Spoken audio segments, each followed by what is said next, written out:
Usai purna tugas, Jokowi kembali diusulkan jadi penasihat di pemerintahan Prabowo melalui pengaktifan kembali Dewan Pertimbangan Agung. Namun usulan ini menuai pro kontra. Ketua DPP PKB Daniel Johan meminta usulan ini dipertimbangkan kembali, sebab Dewan Pertimbangan Agung dinilai tidak efektif dan bisa menguras anggaran negara yang terbatas. Kalau sekarang DPA itu mau dibentuk kembali, itu akan menguras kembali anggaran yang sangat terbatas ini. Sementara begitu banyak program penting yang harus diwujudkan. Itu yang pertama. Yang kedua, Dewan Pertimbangan Agung pada masa pemerintahan Pak Harto setelah itu dihapus karena pertimbangan tidak efektif. Nah, lalu pada zaman Pak Jokowi dibentuklah One Team Press. One Team Press pun banyak yang melihat tidak efektif ya. Hanya formalitas saja. Nah, dibentuknya DPA itu yang harus dipertimbangkan secara matang, sehingga jangan bentuk yang menghabiskan anggaran yang tidak perlu, tetapi juga tingkat efektivitasnya juga jauh dari yang diharapkan. Sementara Bendahara Umum Projo justru berpandangan usulan ini jadi bukti Jokowi masih dibutuhkan.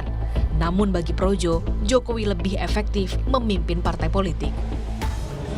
Ini adalah satu bukti bahwa kecintaan rakyat terhadap Pak Jokowi tidak pernah redup. Ini adalah satu bukti bahwa Pak Jokowi masih dibutuhkan oleh bangsa dan negara Republik Indonesia. Banyaknya usulan, saya pikir ini satu hal yang sehat dalam negara demokrasi. Namun bagi Projo, dalam imajinasi kami, ke depan akan lebih efektif Bapak Jokowi memimpin partai politik. Dengan memimpin partai politik, akan lebih banyak yang bisa dilakukan oleh Pak Jokowi.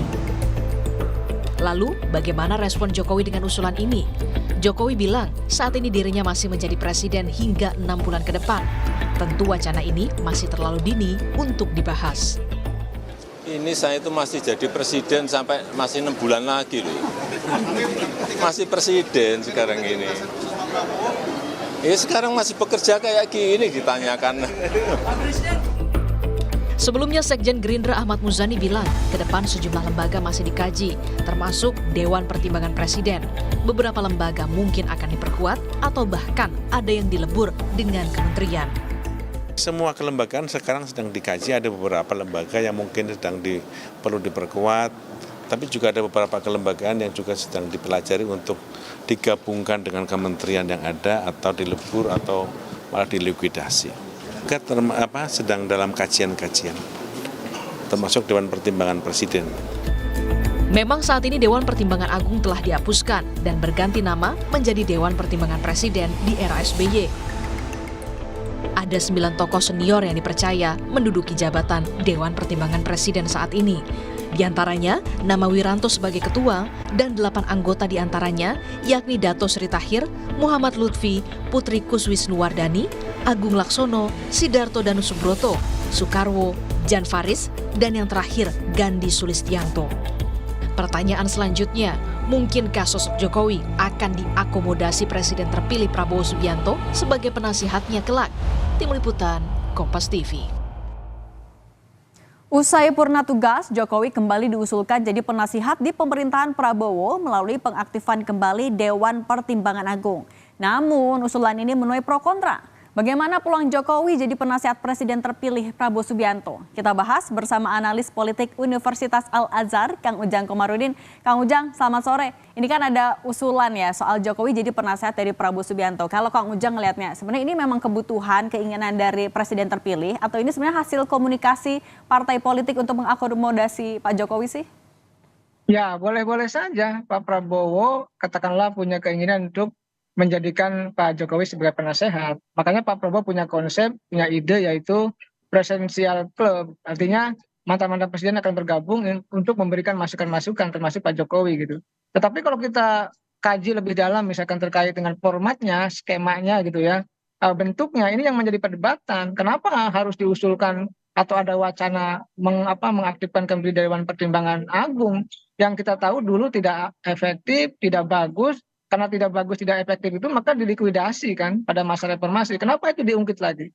Padahal kalau kita lihat dari sisi anggaran juga tidak akan boros, lalu efektivitas juga tidak ada. Nah, sejatinya kalau memang mau mengambil Pak Jokowi sebagai penasehat ya katakanlah pada masa pemerintahan Prabowo Gibran, maka tempatnya bukan di DPA itu. Silakan misalkan di One Team Press bisa, ataupun di tadi Presidential Club dengan format yang tentu harus dikaji lebih dahulu.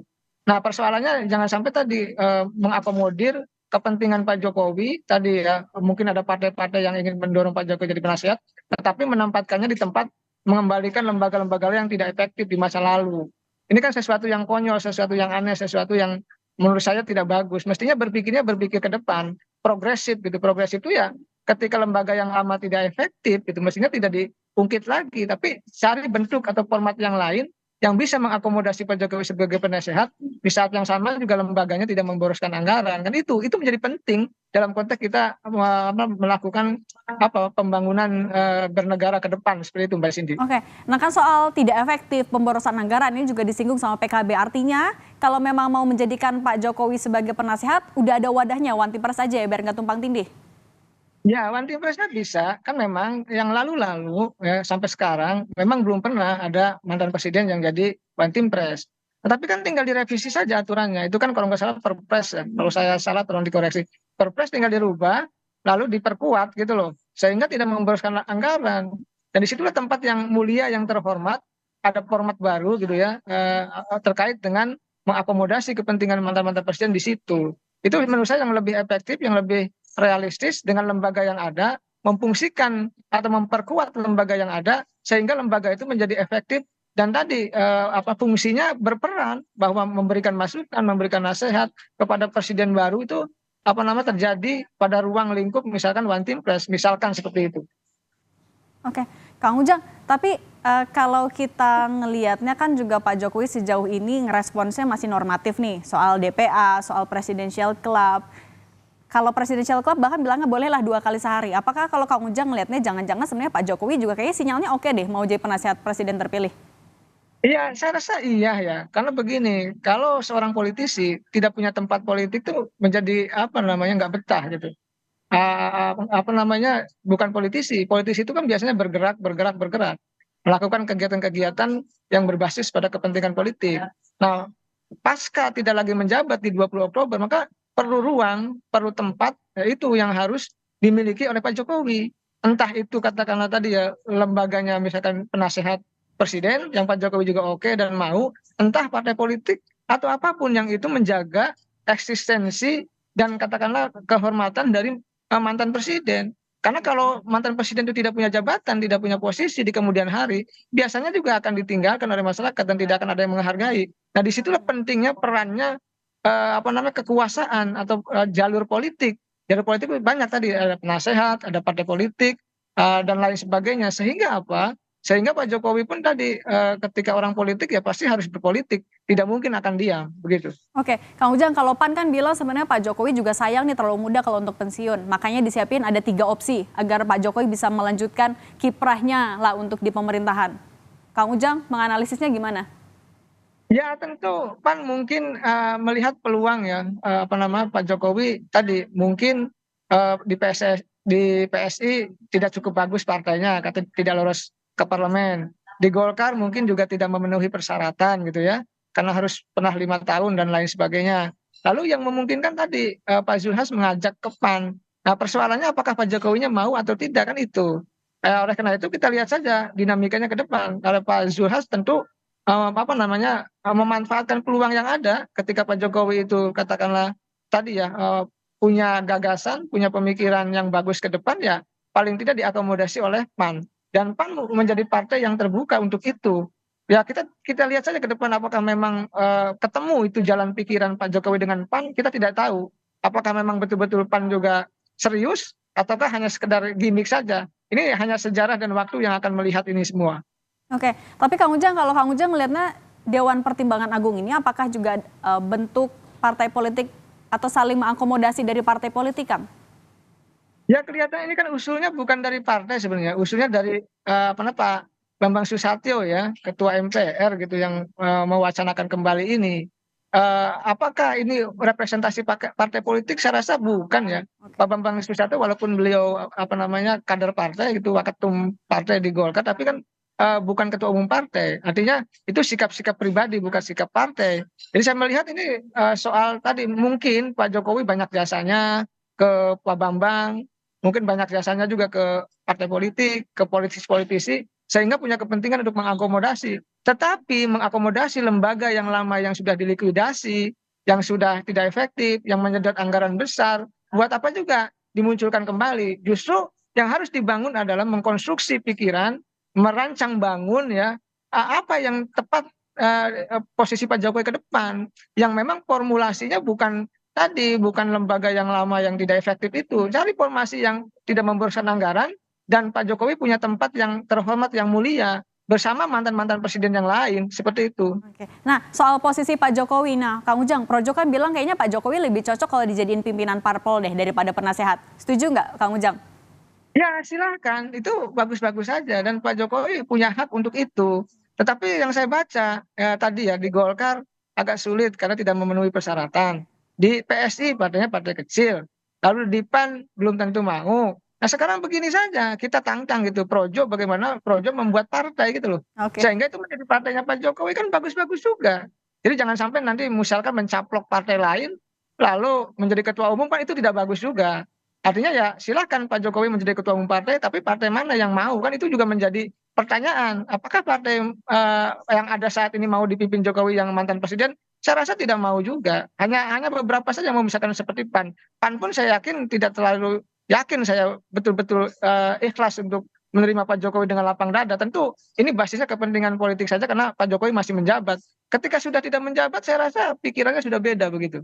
Oke, Kang Ujang, kalau misalnya memang Dewan Pertimbangan Agung ini kemudian memang dibentuk oleh Pak Prabowo dan juga Gibran Rakabuming Raka, akan seberapa membengkaknya sih anggarannya? Ya ini kan lembaga negara, Mak. Ini kan harus merubah kalau ikutin aturan, maka merubah atau mengamandemen konstitusi. Dulu itu kan setara tuh, Mahkamah Agung, Dewan Pertimbangan Agung, BPK dan lain-lain itu setara. Nah, sekarang ini dulu MPR-nya lembaga tertinggi, sekarang MPR setara menjadi lembaga tinggi. Nah, Dewan Pertimbangan Agungnya hilang di pasca perubahan amandemen yang keempat gitu. Nah, saya sih meyakini ini kan akan menjadi lembaga yang besar, yang akan membutuhkan banyak birokrasi, pejabat lain sebagainya. Ini tentu akan besar anggarannya dan akan membengkak. Dan itu tidak cocok dengan kondisi saat ini yang kita defisit anggaran APBN-nya, masyarakat sedang susah. Buat apa dibangun lagi hanya untuk mengakomodir kepentingan Jokowi, tapi di situ anggarannya membengkak kemana-mana. Ini tidak bagus. Kalau ada uang ya, kalau ada anggaran APBN, ya gunakan untuk kepentingan rakyat agar rakyat bisa sejahtera. Kalau saya sih melihatnya seperti itu. Oke, Kang Ujang, tapi soal menjadikan Pak Jokowi agar kiprahnya nih masih ada untuk pemerintahan selanjutnya, kan bukan cuma DPA ya, tapi juga ada Presidential Club. Bisa dibilang nggak kalau ini adalah cara Prabowo Gibran ataupun juga partai politik untuk masih mau menyatukan Pak Jokowi, Bu Mega dan Pak SBY dalam satu wadah sebenarnya? Ya, saya ada 4 hal kalau Presidential Club itu terlaksana gitu, kalau terjadi ya, kalau terimplementasi. Pertama, ajang silaturahmi itu antara presiden terpilih dengan mantan-mantan presiden. Yang kedua kan memberikan masukan mantan-mantan presiden Pak Jokowi, Bu Mega dan Pak SBY kepada Pak Prabowo. Yang ketiga itu kan ingin tadi Mbak Cindy dikatakan ingin mempersatukan. Oke. Pak Prabowo ingin mempersatukan mereka-mereka yang berkonflik. Nah, yang keempat yang saya baca, Pak Prabowo ingin menempatkan mantan-mantan presiden itu di tempat yang mulia, di posisi yang bagus, yang terhormat. Ya itu, saya melihatnya seperti itu sih. Oke, baik. Kang Ujang, terima kasih banyak waktunya sudah berbagi untuk Rumah Pemilu. Kita lihat ya nanti kira-kira apa yang akan dipilih opsinya sama Prabowo Gibran. Terima kasih Kang Ujang, sehat selalu.